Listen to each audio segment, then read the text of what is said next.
Alright, what's up, y'all? We're back, and I know it's been a couple of days. It's just been a little busy and a little more exhausting, but needless to say, hopefully it all works out in the end. But nonetheless, of course I'm a little late to this party, but we had some major news break today in the form of, well, now former TNA president Scott D'Amore being fired from said position.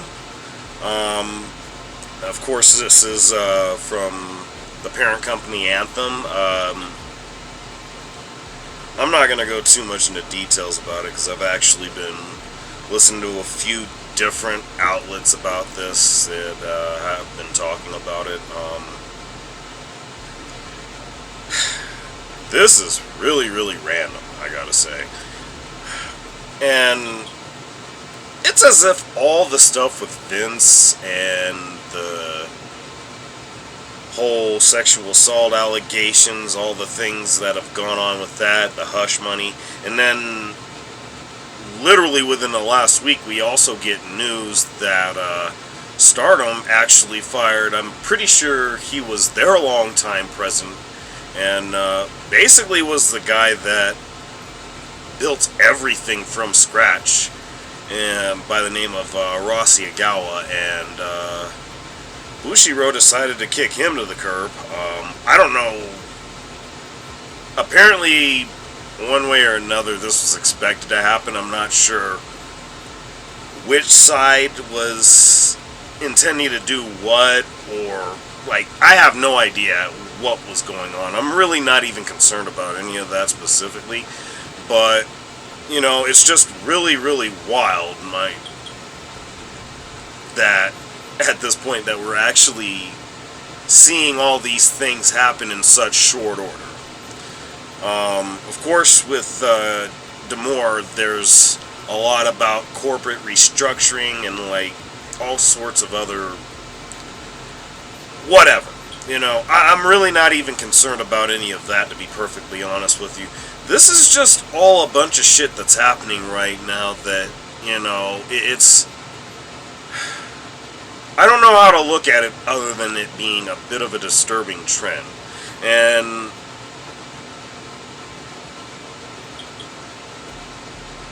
far be it from me to actually see this as anything but a coincidence, but it's just... I mean, no matter what it is, through it all, I'm just scratching my head more and more figuratively than literally, because I try to avoid doing that, but I digress. That's neither here nor there. It's just insane to think about this with everything that seems to be going on, and it's as if all the stuff with the Cody and Rock and Roman situation isn't heavy enough to deal with as it is. We have all these things now. There are different circumstances that surround each and every single one of these stories. Let's be clear about that first and foremost. But at the same time, just one after another, and again within such short spans of time, is really, really wild to me. And just going back to the Stardom and Agawa thing, apparently there was talk of potential poaching of talent. Like, okay? I mean, it's not that they're obligated to provide this, but maybe some sort of detail as to just where all this is leading to. And what's wilder is that it's all connected to things like Julia, and how apparently the interest from WWE leaked as far as she was concerned, and of course she was interested in being there and still is, of course. As of now, as I understand it, the consensus is that she is leaning towards going to WWE, will likely be starting in NXT, which I guess I'm fine with that. I mean, I'm not overly familiar with Julia's work. I do need to actually get to a point where I make a lot more time for not just New Japan, but certainly Stardom Wrestling and really a lot of other promotions as it is right now. But, you know, with my life and just the daily routine, that's a little easier said than done, unfortunately. That being said, however, you know, the proof is in the pudding. I mean, she's obviously a big name that's available in the market at the moment, and, you know, understandably so, because, I mean, to get this much press, this much conversation, I mean, all this attention, that says a lot. But what's also really interesting to me is the fact that, you know,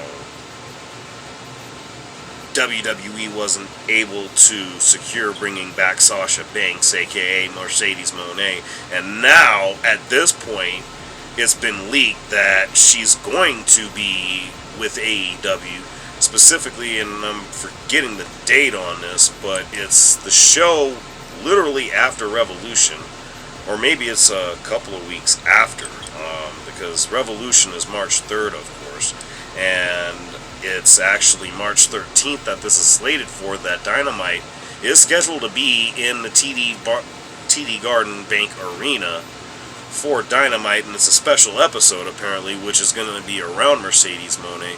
But anyways, that's all aside from the point. I think the only reason I brought all that up is because now, where does D'Amore go from here? Because it's either WWE or it's going to be AEW, in which case he could be very, very huge in terms of a lot of things. I mean, maybe they get NXT Canada going. I don't see why that would be necessary, really, because everybody's just going to wind up down in Orlando. I mean, I see no point in that. I see him very much being involved with NXT specifically, and actually, if he were to be there, he would be their new William Regal. Of course, they've got Ava there as the general manager as of right now, but I don't know that that's necessarily their permanent move. And I'm pretty confident that's all to get her a bit more, I guess, better trained as far as her in-ring work, because that has, I mean,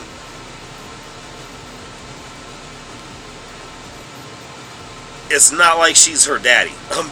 Guess I'm trying to say, and I hate looking at it that way, because I'm inclined to believe she's probably every bit, maybe even more so talented than The Rock himself. I don't know. That's hard for me to say, and it's really hard for me to judge, because I've only seen so much of her, whether it's been on NXT or otherwise. All that aside, though, yeah, I mean, it's similar to the Nick Aldis situation on SmackDown. There's no way he's going to be the permanent GM on SmackDown. He's going to be in ring within the next 3 or 4 months, guaranteed. I'm putting it out there on that. And at that point, that's where William Regal will take over as the general manager of SmackDown. But I think that if D'Amore is brought to WWE, he winds up being the same thing, takes over Feiva as the general manager, and that's where that goes from there.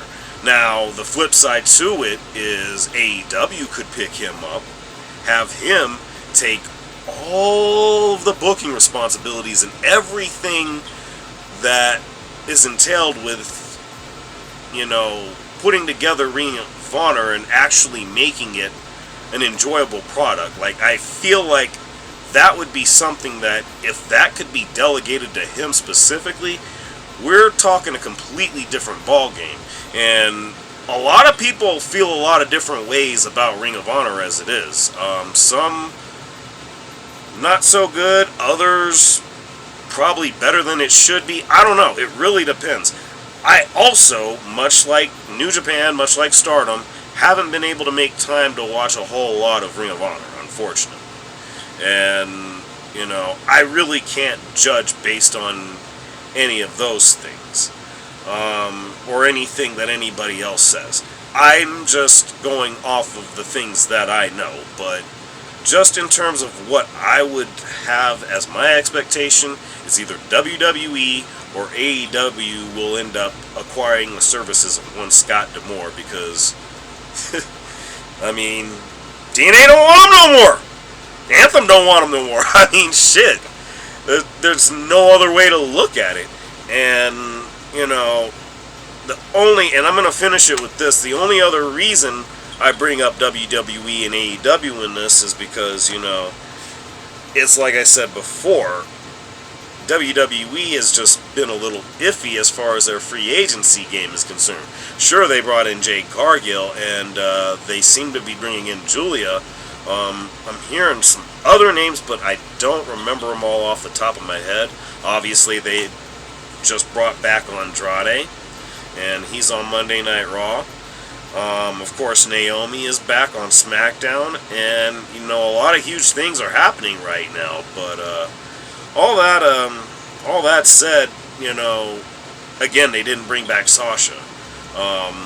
I don't know the situation as far as Okada outside as the last time I checked. He still has at least a couple more dates with New Japan, so that process I don't believe has come all that close to beginning, or maybe it has. Maybe he's going over that in his downtime.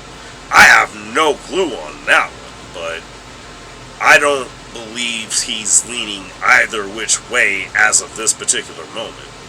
But all the same, the fact that, at least based on the things that I hear, seemingly he's more AEW bound, which I don't believe that either necessarily, but maybe that is the case. I mean, Tony Khan seems to have, I've mentioned this before, Tony Khan has gone out of his way to indicate as much, but I don't think that's been entirely confirmed. As far as I know, it hasn't. But I don't know. I mean, I'm not real sure. It's just really wild. This was random, unexpected. Like I said, I was at work when I found this out. I couldn't even react to this right away, other than texting with my best friend about it. But anyway, let me know what y'all think. And real quick, I do want to say I've been noticing a difference in viewership ever since changing to this new system that I have going right now. So to those of you that have been coming through, I want to say thank you very much for that, and I look forward to hopefully you coming through, and hopefully even more beyond that. But all the same, definitely let me know what you guys think about all of this, and you know what it is, like, share, subscribe, and we'll definitely be back with more. See ya.